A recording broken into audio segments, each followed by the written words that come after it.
में इतनी कमजोरी मैं जो देख रहा हूँ ना, बड़ा मन को दुख पहुँच रहा है कि मैं इतना दूर से चल कर के आया, लेट आया।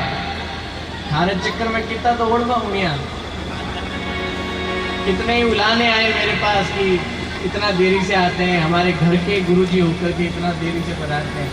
जबकि मैं इसका कोई दोषी नहीं हूँ, क्योंकि आश्रम में से हमारी जो मुख्य जड़ है वो मुझसे पहले पहुँच चुकी, तो मेरी कोई आवश्यकता यहाँ थी नहीं। लेकिन प्रेम है कि गुरुदेव का भी आदेश था कि आपको आना ही होगा। और उसके बाद ये हमारे जो अमृत भाई और हमारे मफा भाई, इन दोनों की बड़ी इच्छा थी कि आना ही है, तो आज आपके बीच में उपस्थित हुआ हूँ। अब यहाँ इतना दूर आने के बाद भी आनंद नहीं आ रहा भाई मेरे को बिल्कुल भी। तो मैनेज करो, आपका काम है ये। चाहे स्पीकर खड़े करो, चाहे यहाँ से उड़ा के, मैं चाहे मन आवे जी की जय बुलाऊं, लेकिन थे थारे इष्ट ने ध्यान में रख थोड़ा जोरदार जयकार बोल जो।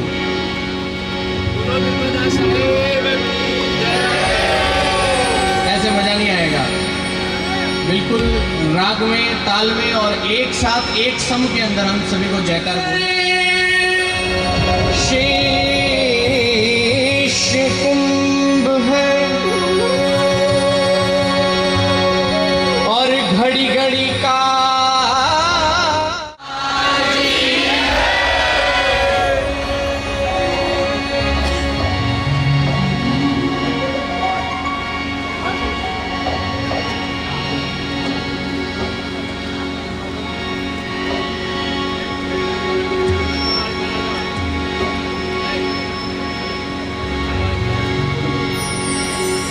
दंडवत गोविंद गुरु और बंधो अब जन सो। पहले सेटिंग चल जाएगा। पहले भय परिणाम तिना नमो जुआ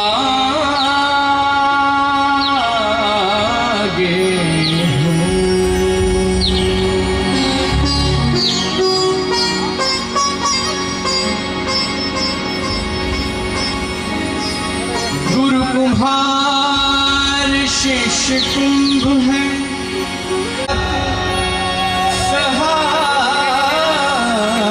सहार दे और ऊपर बाहे।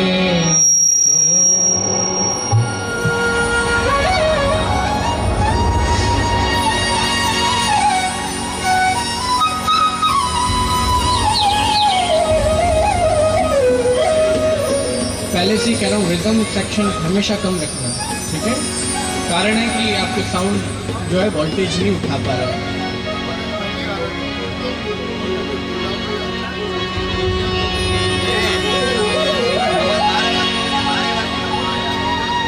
अधिक प्रवचन और कोई प्रकार की भूमिका मैं बनाऊंगा नहीं, क्योंकि पहले ही गुरुदेव ने बहुत सुंदर सुंदर उपदेश और अपनी सद्वाणी आप तक पहुंचाई है। मैं सीधा भज विश्व की यात्रा के दौरान कथा वार्ता प्रवचन में हम इतना लग गए कि सत्संग का जो वास्तविक रूप है उसमें हम पहुंच ही नहीं पाए। जैसा अभी गुरु जी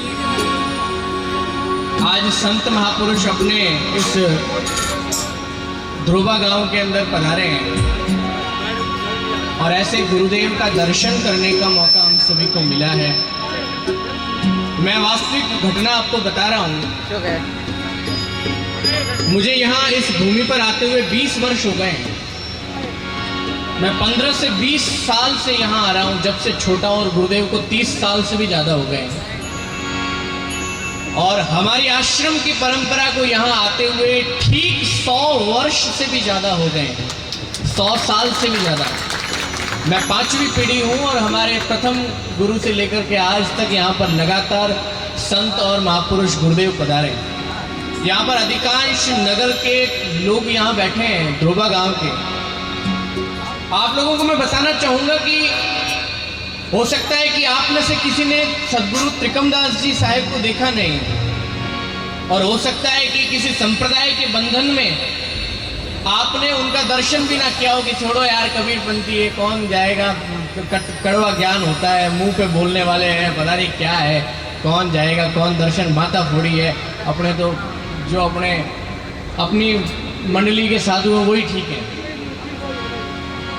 लेकिन ध्यान रखना, त्रिकमदास जी साहेब का दर्शन अधिकांश ने तो उम्र के कारण नहीं किया, और जो बड़े बुजुर्ग हैं अगर नहीं कर पाए तो मैं बात बताता हूं कि हमारे पूरे गोडवाड़, मारवाड़ और ये गुजरात का ये जो इलाका है, इसमें आपकी ही यहाँ इस गुजरात और राजस्थान की ये जो बॉर्डर क्षेत्र है, इसी भूमि के सिया गांव में अवतरण लेने वाले सदगुरु त्रिकमदास जी हमारे पूरे गोडवाड़ के सिरमौर हैं, हमारे पूरे मारवाड़ के सिरमौर है। क्यों?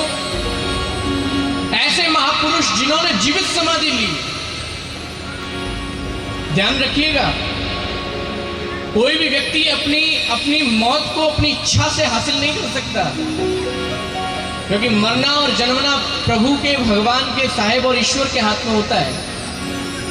लेकिन वो महापुरुष होता है जिससे पता होता है कि मैं कब मरने वाला हूं, और अपनी इच्छा से। बहुत दिनों से सत्संग को बहुत मिस कर रहा था मैं, इसकी बड़ी याद भी आती है जब समय याद आता है कि भाव रहा कि हम तीनों आज एक, हमारी लाज शर्म सब खाने।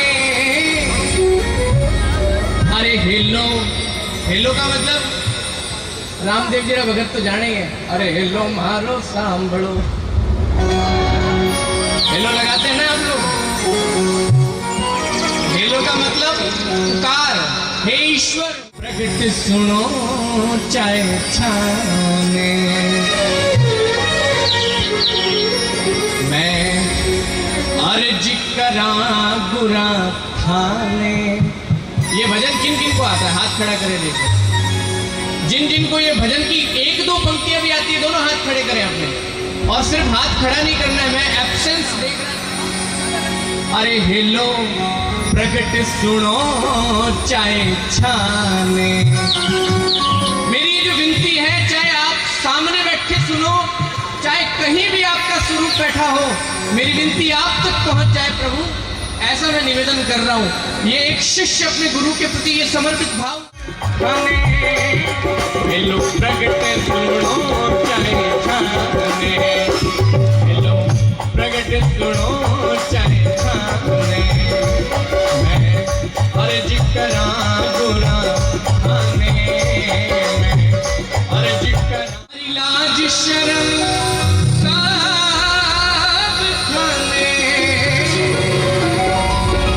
ओ हेलो प्रगट सुनो चाहे छाने,